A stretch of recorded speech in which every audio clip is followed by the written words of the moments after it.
Morning. We got a big day ahead of us on the 2-track, and we have some issues that just popped up on the 855 we're gonna have to look at. Let's get going. We have arrived at LMS to pick up the reaction arm. We dropped it off here Tuesday. It's Thursday morning, and they called me. It's ready to pick up, which is fantastic turnaround time. Now we can throw that track together and do the front idlers on the other one. Man, there is not many better looking tractors than that right there. Paint scheme is awesome. The tracks look sweet. I really like how these are set up. That's an awesome tractor. This one's pretty good too. I don't, I'm not sad that I'm missing out on quad track maintenance though. I'm sure that's a pain. Okay, so we're in the shop actually where they worked on it. This is the rebuilt one. Good to go, that's what I'm picking up. Here is the bearing that they pressed out. It's got 2 races, one on either side, and this one was totally shot, they said, because this is a huge crack in the rubber, because metal and then rubber in there. They drilled it to get it apart, but that crack had failed, so it definitely needed to be changed and rebuilt. And here's a good one that the bearings were coming apart, but you can see the rubber here is all good. So we're thinking an alignment issue. Anyways, very cool. They let me film this in here. Made it back home, and we are getting things unstrapped. We'll pull the Kubota out, get this lifted up, and start getting it put on. First thing we're gonna do is put the bump stop on for the rear bogies, which is broken. So we'll start with fixing that, I guess. The little Kubota that will. It is nice to have because of the dirt floor though, because an engine hoist can't do what this would. Woo, that's heavy.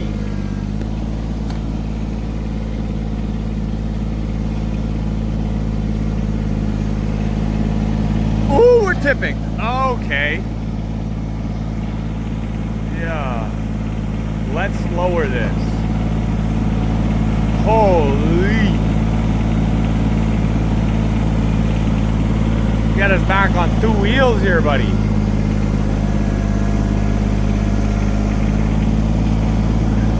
Now, I think we're gonna take that strap off and see if we can get it to just slide right onto that axle. And then from there, it'll be easy to deal with because it'll be held up and the center mount just pivots on it. Yeah, a guy should probably move the doors, you're not wrong. I took them off to sell them, the guy didn't show up, and now I don't know what to do with them because they're not messed up and I don't want to mess them up. I should have filmed it, but it was honestly so easy, it didn't, it went on without me having any time to react, you know? Come on, guys. Anyways, we got it positioned, tilted the bucket, it fell right onto that shaft. Now we're gonna lower it a bit, try and get it centered and on a bit more, and then we're off to the races, guys. There we go. So on a track machine, there is multiple ways to align tracks. The one that I mainly do is the front 2 idlers. You can pivot them kind of over slightly one way or the other to get that belt running centered in those idlers so that it's not wearing. The other way you can align tracks is you have to move the whole track frame in and out, and you want them to be square on the front bar, which is there, and the rear, which is your reaction arm. And I think that's where this tractor was messed up. It wasn't square and aligned that way. I've never played with track width. We're not trying to row crop here. It doesn't matter. So I've never touched it. But the way it was wearing, the way the bushing was all worn out, and the way that we also have wear on the arm itself from the drive wheel makes it seem like something wasn't quite square and the bushing was helping align it, but ultimately that's what failed. So now that we have it sitting on here, we are going to first strap it up or lift it with the bucket and get this bumper, put it back on. This tab's broken off here though, so I'm gonna have to quickly try and weld that. And from there, then we can slide it in and get it seated back into this notch here where it needs to be. Also, I've been thinking about how can I make things better in the shop, and every now and then I need a big impact, and my 3/4 inch air one, it doesn't do it, it's old. I got it for free. It's been good to have though. So I'm looking at options. One was just got a cheap 1-inch pneumatic gun like the ones tire shops use, which would be really handy, but it's big and not super portable.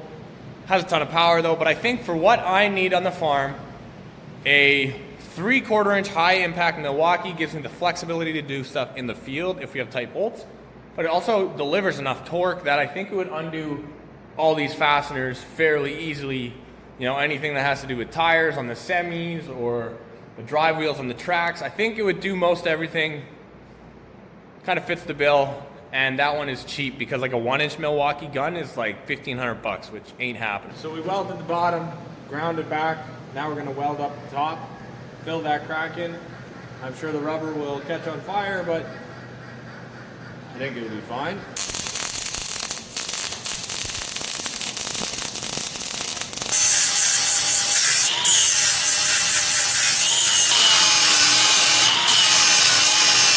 It's not perfect, but it's gonna work. Okay, I think we're ready to go back together. We put that bottom piece on, no problem, not an issue. Now, we need to get this thing where it needs to sit. And then we have to work on aligning this track frame. I'm gonna need a pry bar. It's close, but not quite there. But once we can get it on and over, although now it's gonna be even harder to pivot.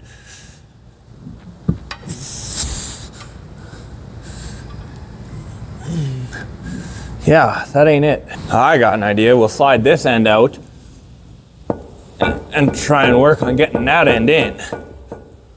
And then maybe that'll swing it just a bit. Oh, we are close. Don't know if I'll be able to move it over enough though from there.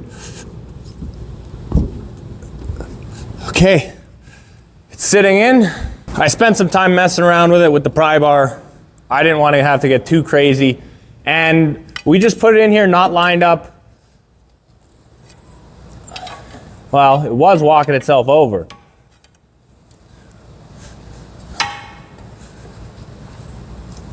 There. Just prying it in. Now I need to move this end. Oh, there's a bit of pressure on there now. But we're going the right direction. And then we need to get it up. And on here, this is where it's gonna be a challenge, I think.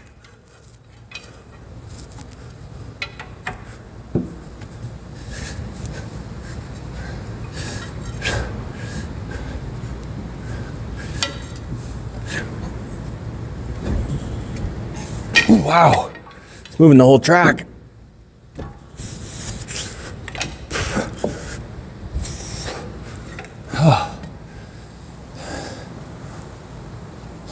It's pushing the front half here forwards. Probably help if we had a jack under here lifting up. That'd be the easiest. You could definitely say it's precariously perched, but it's going up and the jack's gonna hold it, hopefully.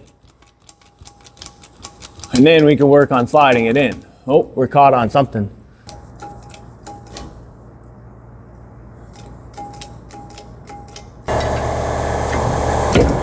Oh, what the?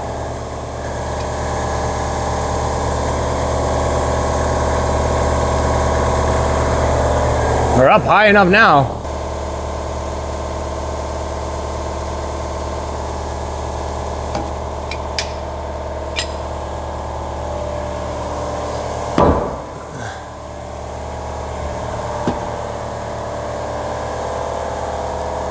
We are on and in the groove.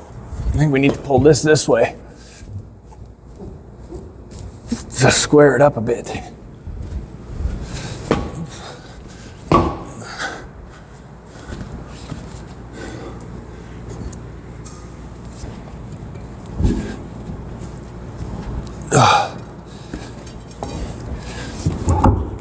Oh, wow. Okay. That was too much.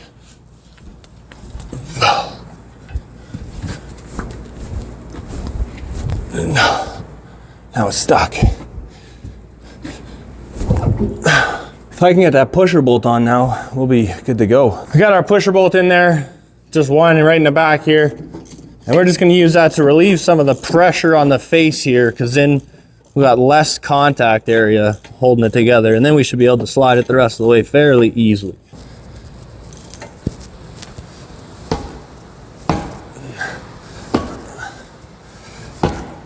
Not the best technique, but it's working well.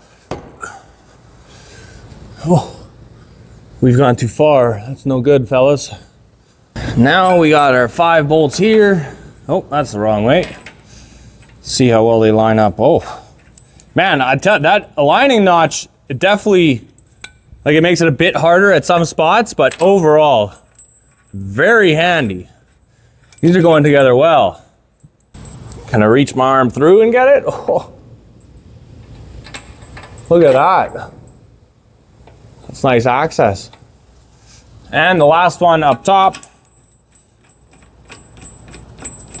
Get these tightened down, we'll take our pusher bolt out, tighten things down, and then we'll work on aligning this frame and putting the wedges in. So I got this Milwaukee in the truck that I bought that was stolen. It was in it, so mine now. And it has been the most handy tool on the farm since we got it. Like, it's just so good. I had nothing that compares to it.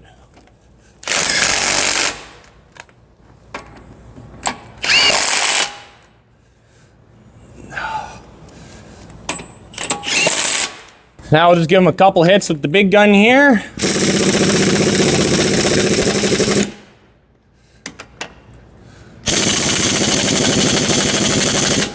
Honestly, now that they're not rusted together and like they've been apart, I bet you I can get a pretty good torque on it without a bar even.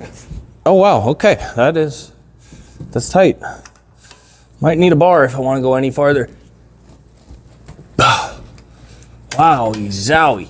We'll get her gootin' tight. Yeah. Click, 650. Now we got to go to the inside of the track, which is going to be less than fun. It's safe to say that it's tight now. We can go ahead and start working on aligning the track and getting the wedges in there. It's going to be interesting because when you're using a wedge, once it kind of gets seated, then the wedge stops moving and it'll start pulling over the hub. And that's where things are going to get out of line. So we kind of have to put it a little too far, I think, and then pull it in. But I'm going to go online, see what the proper procedure is. Hopefully I can find it because I don't have a manual. And then we'll go from there. So I got a hold of the dealer and he is going to send me some pictures of what the manual says for setting track width. Oh, the track is sitting down here. And before we get too far and forget something important like this mud scraper or rock guard, whatever they want to call it, we're going to get this put on. Keep making progress while we're waiting for some information. I want to get some stuff like some cool old like Cummins flags or hang it up in the shop, you know, make it cool, make it homey.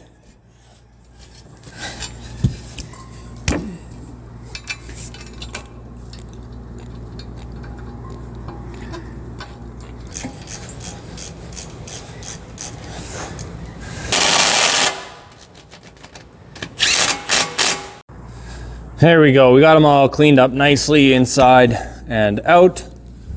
And I think we need to spin this a little bit because I think this notch here needs to line up with the drain there. And then we can get ready to put it back together. The wedges are going back together. Got the flat spot on the flat spot of the axle. And then we'll just make sure we line things up properly. They sure sit on there nicely. Okay, not surprisingly, that needs to go up, which should be fun. We've had an idea, and I'm not sure it's gonna work. I'm not sure I'll have enough travel in the jack. But I think it's worth a shot. If we can jack it up a little bit, maybe we'll get enough movement on there to slide that in enough to get the bolts started. It's gonna take a bit of jacking though to do that. Oh, I think it's moving. Ooh. This is not gonna be fun to line up. It's not gonna be fun at all. Oh man. These ones? Close, but we're not there yet. I can get a hammer on it, but then I don't know how well I'm gonna be able to move this thing after to line the frame up. All these questions when it's a job you've never done before. Make sure that's not tight. We got our information. We measure from the outside face of here to there's a machine surface right here on the top cap. That's our distance, and we want that distance to be the same as the distance from the outer of this axle to the inner face of this collet, they call it. So let's see what we get for measurements. I find this is a really nice way to do it. You got your square on there, it sits level on that axle, put it right up against the thing, and that's our distance. Now, if we do the same here, we are a 1/4 inch shy. We need this, the reaction arm, to come out a 1/4 inch. It's gonna be interesting. We got some bolts here started. The wedge needs to go in like 1 inch, and this thing has moved out like 1/8 of an inch. So we're getting there on both directions, but proving to be interesting. Maybe we'll work on getting some of these lower bolts in.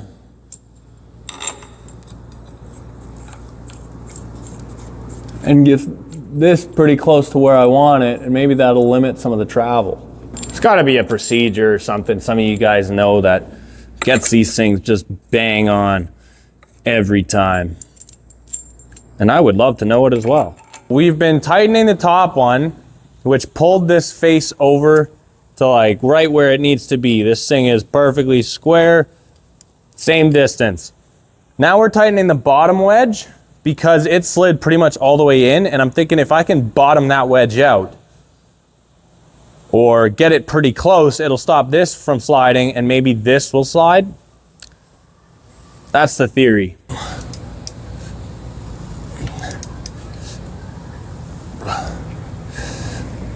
I'm just trying to make sure that it's not moving while I'm tightening.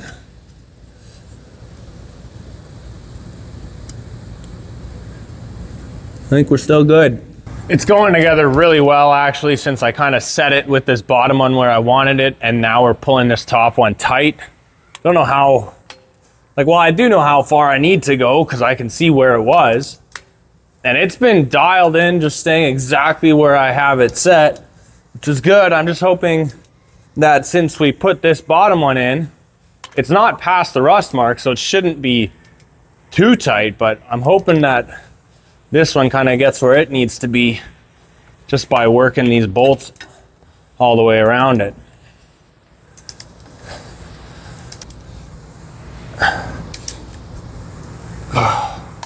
Things are definitely getting tight, that's for sure. Movement isn't happening exactly terribly quickly. I think I'll probably have to get to a point where I pull this bottom one out again, and then I can put the bolt on top and we could tighten them together. Oh, buddy's gonna be sore after today. This has been a very tedious and time-consuming task, but between tightening the one shim that was stuck and loosening the other one, we got it right where it needs to be. And then we tightened this top shim as far as we could go, but it wasn't enough. And we were over the torque spec for those bolts, which is 530 Newton meters, 390 foot-pounds. So then I backed off this bottom shim enough that I could get things lined up. Now all the wedges are even, and now we're just kind of going around in the circle, making our final, well, not final, I'll probably go around again one more time or something. But now we're just going around evenly, tightening them all up. Taking apart is the easy part.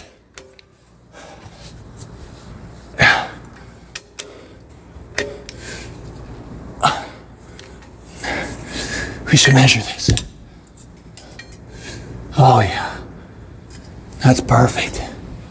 I think we're done the hard, tedious difficult tasks now. The rest, I mean, we're just gonna put those wheels on, which, I mean, these torque to 650 foot-pounds or something like that, but we can get a bar on there and you're just tightening. It's not like this wedge where stuff's moving and you wanna get it right. Heart rate's 160. That's my cardio for the week. Or I guess until tomorrow when I have to put these outside rims on. I am also extremely happy with how this turned out. We put this on the face and like it's just dragging on it and that's sitting flush and square. And this is like to the millimeter, it's just slightly dragging and it's sitting square again. So might have been just luck, but we got it perfect.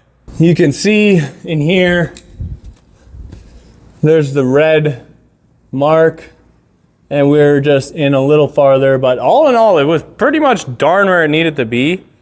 So I think maybe it just had failed and then started wearing crooked potentially and hitting that frame. All right, now we're gonna try and pull this thing in here.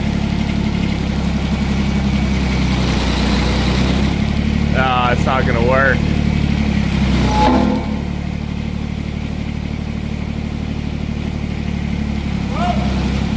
Can you go up? Up? Yeah.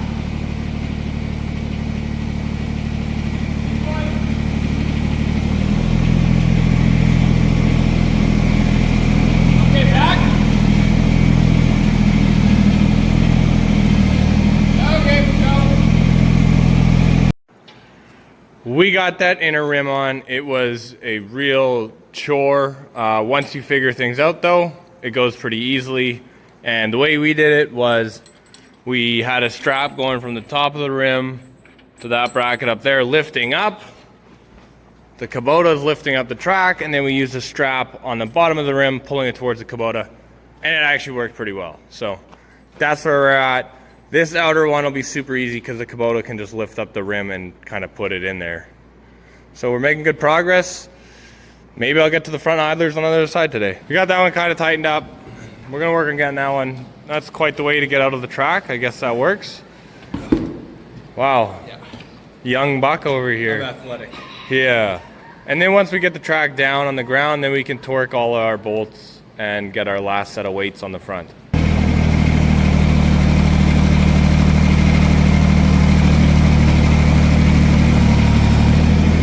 About the max this thing can lift.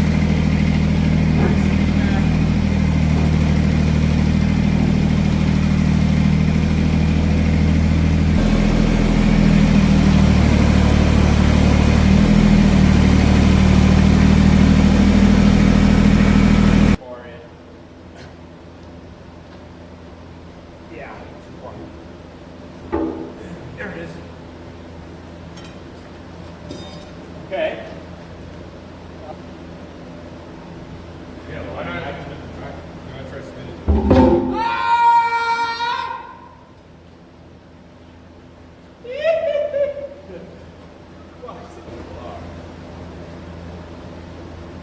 There we go. There we go.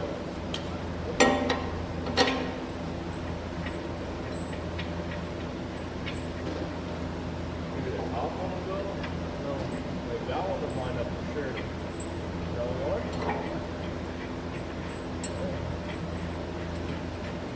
We're back on the ground, which is nice. Now we'll torque all those up and get those tight. Then we can tension our track and start on the other side of those. Good job, buddy. We're getting them. That was way much diving. We're pushing up, buddy. We're pushing up. I got it in the eye. Can't reach, yeah. It's pretty high up. We got those all tightened down. You guys didn't need to see that. Now we've got our hydraulic hose in here. We will got it on there. We'll quickly crack that bleeder open, pressure it up, and then we can tighten our front idlers because even though it's on the ground, they're still spinning. For some reason, I'm in the shop today. But we're helping Matt. So we're working on tracks, getting them put together. He's gonna fire it up and tension this up.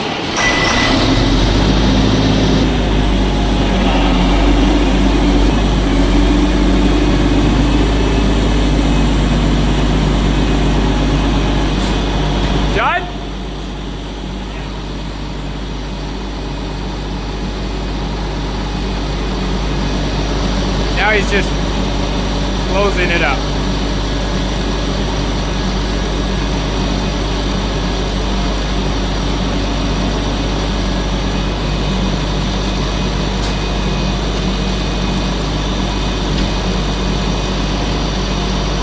Smart little job.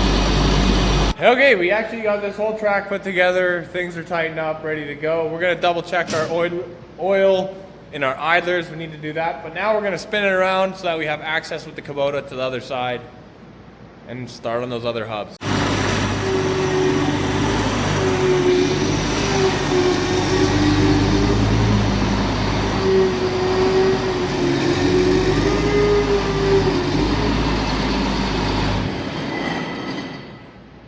Nothing like a little bit of berming in the shop, you know? All right, now we're detensioning this track so we can get that. Now, there we go.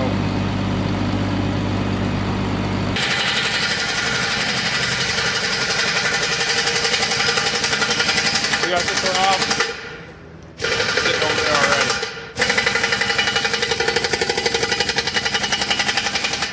You guys have already seen this part of the job. It's the same thing we did on the other side, but when we go back together, I'll show you a bit more of it and what it takes. Everything's just heavy. It's not really difficult, it's just heavy, and that makes it. So you guys saw me rebuild the other front idlers, so I figured I didn't need to show you that, but I didn't show you installing it because that video was way too long as it was. So today, we are installing the front set of idlers. That whole bracket, it works pretty well to take it off and change it. It's about an hour per side from what I've done now, and the first one took a little while because I had to figure everything out, but now for this set, I done it. I knew exactly what I was doing. It was easy, a walk in the park, and now we can throw it on there and finally be done with the 765Z. Then we got a tractor done, because now I am like, oh, for sure a week behind. I was hoping to have that tractor done and that tractor done last week, and I thought I was at least done this one until it started throwing some more codes and giving us some electrical problems, and the inside smells super terrible because a mouse moved in. So now there's a lot more work left to do on it, and at least if I finish up this, I'll feel like I'm still getting something done. Get a tractor out of here, move on to the next.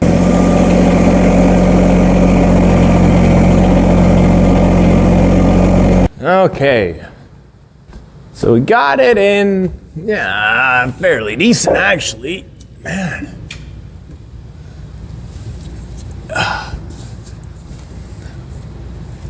Now we need to get a strap, and we will connect it from the Kubota out to the tractor and use that to lift and position the front idler hubs. Just like that. I'm telling you guys, there is a strap method to do just about any job. Is the tractor rolling? Oh, the tractor's rolling. Park brake. Let's get her in position. Now, I need to get a bar in between this cylinder. So now there's just this tensioning hydraulic cylinder. I'm just getting a bar in there, and we'll use that to lift the eye up inside here out of the way. We are in here now. It needs to go up substantially. My pin, which I've already cleaned up, and my bushing, it's gonna be good. What we need to do is slide the cylinder in, which is also gonna be a bit of a task. Oh, that's not too bad actually. They just fill up with air, and then they want to slide on their own. Just like that. Strap don't want to move too easily. Or not the strap, the cylinder.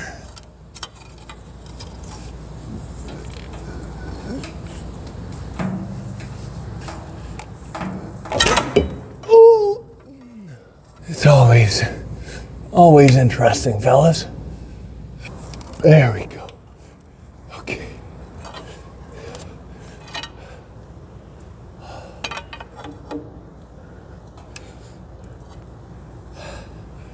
That's darn near perfect.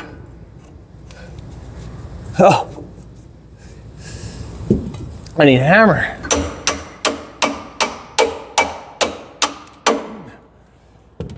Pinned. Now we'll get rid of this stuff. But before we do that, if we get this bar up in here, now we're lifting that whole piece. That's the ticket, fellas. I think this is gonna go well. If we can use the strap to pull this in, that would be pretty nice. Ooh, that's some thick steel, guys. Just wrap it around the hub. Good. Okay. Like that. Now we just work on pulling it in at the same time as lifting up. And we'll be in business. Oh my goodness, that is gonna be so much better than the last time I did this. Holy smokes. It's honestly too high, which is not a problem I was having before. This is nice. Bang it over. Let's see if we can get some of these pins in here. Oh, guys, this is going way better than last time. Now there's just, we're just doing up these U-bolts. Which, I mean, shoot, that went so nicely. Having that definitely helps getting that pin up top in first. So I didn't do that last time. That was my issue. And like, the more you can use bars and straps to make your life easy, this stuff's heavy, man. I felt it last week working on this. I'm no spring chicken anymore. It really isn't too bad a task taking this on and off. And in fact, it's much easier than I expected it to be, which is nice because it made doing the idlers a lot easier. So you just got this 18 mil bolt at the top, which we can give that a couple ugga-duggas. And then you got two U-bolts, one on either side. And we'll just tighten those up with the gun. And then we'll make sure the torque is near the 400 foot-pounds mark. There are little washers on either side centering this pin, so you got to make sure those get seated properly, but then it's pretty easy. I am a big fan of the mid-torque half-inch. Never had one, but I honestly think this is a better gun to get than the high-torque half-inch. Better off getting a high-torque 3/4 and then using this just for about everything else, because it's so much lighter, so much smaller. You can actually do stuff with it, and it kicks, man. I'm telling you, that's a fantastic option, which I never would have bought, but hey, since my truck came with it, now I'm a big fan. Now, instead of trying to mess around with the reduction drive or, get the bar on there and feel it, we just got the 3/4 inch breaker bar, set to 400. Definitely the way to do it. And I'll go all over my wheel bolts after with this as well. Wow.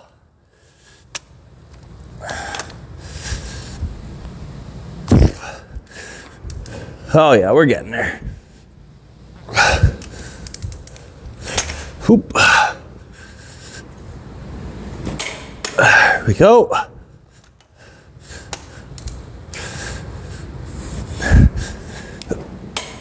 Beautiful. So now it's all back together. We just need to put our idler or our front idler wheels on. These are at least maneuverable. They're not absolutely massive, just a little bit big. We changed up how it was strapped up, and I think this is the ticket. Tractor holds it up nicely and it kind of pulls it forward and it gives just a ton of room around that idler. So hopefully we can get it tossed on there now easy enough, and then we'll throw the outside one on, and then we're getting close to done, which I would like that a lot. I'm hoping this is a record speed for this idler. This is the last one I'm doing, so.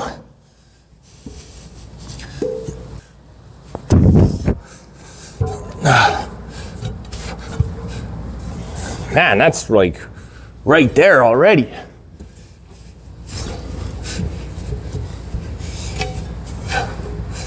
Gotta push it forward a bit. Come on. Oh, wow. That's like bang on. Good. Honestly, might line up easy enough. We could just put the spacer in here. So it's pretty interesting how the way that they have this all set up to mount and bolt together. So first you have the rim with these 4 spacers, and then you put 6 bolts in, and then from there you get one of the front weights and you bolt that in, and then you put the last 6 bolts in, and that is how you get all the bolts in the front idler.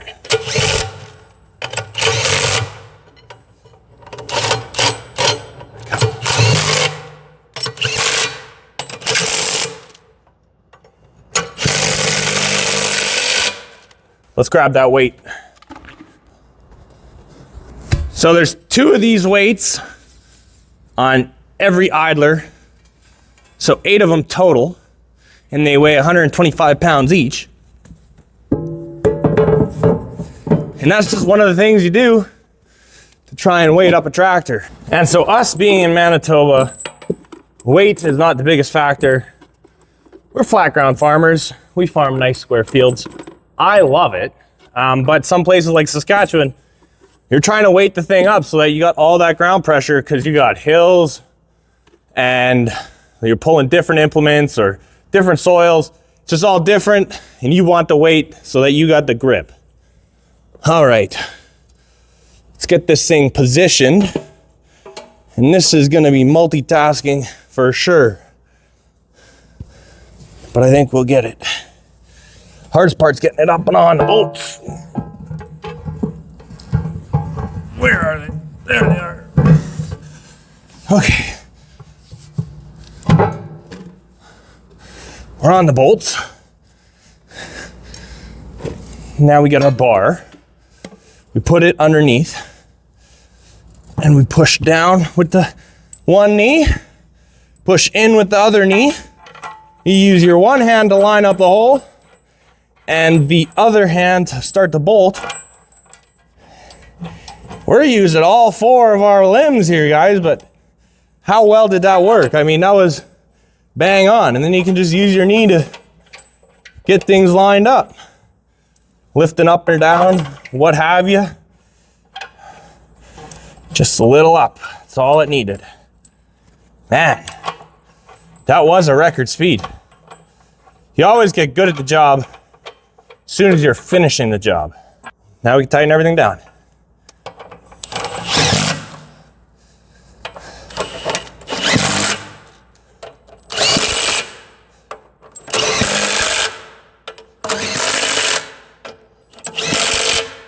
I think we can finally put it on the ground, then we'll tension our track and torque our bolts.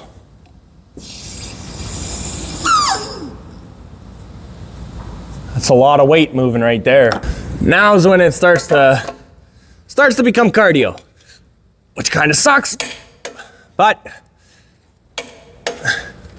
has to happen. I am not interested in losing something because it wasn't tight.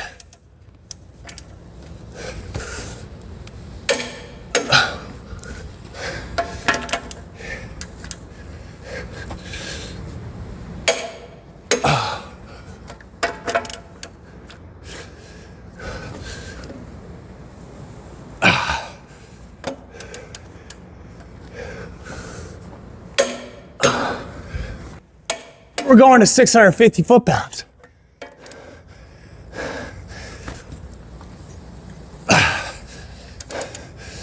So it takes a bit of effort. I think we're back where we started.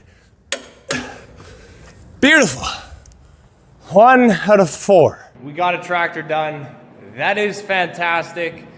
We can take it out of the shed or shop now, and it'll feel like something happened in here. And that was a big job. We did a reaction arm on the far side, and then we redid all 4 front bogie seals and bearings. And I think all in all, those projects cost us right around the $14,000 to $15,000 mark. It's been an expensive 2 years for this tractor. Last year it had a $25,000 bill on it for doing a axle seal. But in the lifetime of this tractor, it's been pretty good. We bought this thing, or my dad did, around 2,800, 3,000 hours, and it's at 6,700 hours now. It did a pile of acres before we picked up a couple of these big 2-tracks. Now it's got an easier life. We use it for planting in the spring, and then we have it on this scraper in the fall doing ditches. So I'll just throw out some more fun numbers. This has a GPS in it that tracks elevation as well as side to side. It does all that, and it can control a hydraulic. I think the GPS system costs $30,000. Just crazy expensive, and that was 10 years or more ago. So I can only imagine what things cost now. It's not cheap to have these things, but they're great. They do a lot for us.